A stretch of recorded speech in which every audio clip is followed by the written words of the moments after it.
High বন্ধুরা, good morning. Welcome back to my YouTube channel monkey মিশে। সবাইকে স্বাগত জানাই। আশা করি সবাই ভালো আছে, আমরাও ভালো আছি। দেখুন আজকে কোথায় যাচ্ছি। আজকে গেলাম আমাদের মাসির বাড়ি একটু ঘুরতে। অনেক কষ্ট করে গিয়েছি, কারণ ওদের এখানে অনেক জল হয়ে গেছে, গাড়ি ঘোড়া কিছুই চলছে না। তো গিয়েছি নৌকা দিয়ে। ওখানে গিয়ে মেসোমশাইকে ফোন করলাম, মেসোমশাই নৌকা নিয়ে আসলো। আমার একটা ছোটো ভাইও আসলো, ওকে নিয়ে তারপর নৌকা নিয়ে আসলো। দেখো আমাদের নৌকার মধ্যে কতজন নেই, অনেকজন, সবাই একসঙ্গে বসে তারপর আসছিলাম। আমার বর ভিডিও করছে আর বলছে আমাকে, দেখো আন্টি কিছু বলো। তা আমি কি বলবো, আমি নৌকাতে বসে কথা বলছি মেসোমশাইয়ের সঙ্গে, ওর সঙ্গে ভিডিওতে কথা বলছিলাম। মানে কি বলবো তোমাদেরকে, নৌকাতে অনেক ভয় পাই, তাও বসলাম, খুব ভালো লাগছিল।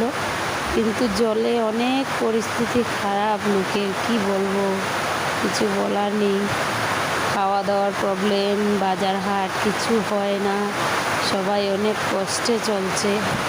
তো ওরা ওই বইয়েতেই গঙ্গা পূজা করলো, আর আমরা গঙ্গা পূজাতেই গিয়েছিলাম। তো ওইখানে গিয়েই পূজাতে ঘোরা শুরু করলাম। দেখো আমার বোনটাকে আমার বর বলছে হাই বলো, হাই বলো, হাই বললো।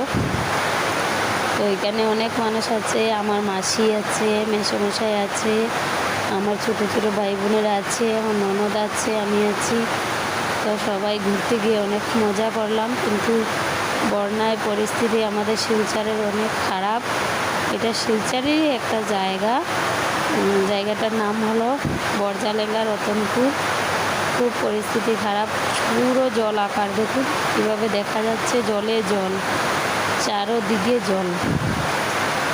তো আমার মাসি এরা গঙ্গা পূজা করে বাস নৌকাতে আমরা সব কিছু নিয়ে বসলাম।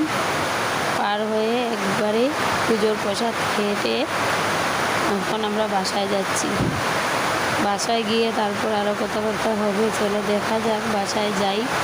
কিন্তু বাসায় যেতে যেতে নৌকাটাতে অনেক সময় লাগবে, তাই তোমাদের সঙ্গে একটু গল্প করে যাই।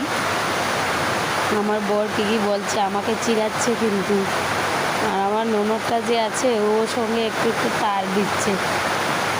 তো নৌকায় ঘুরে ঘুরে যাচ্ছি, চলো যাওয়া যাক, তারপর বাকিটা তোমাদেরকে বলছি।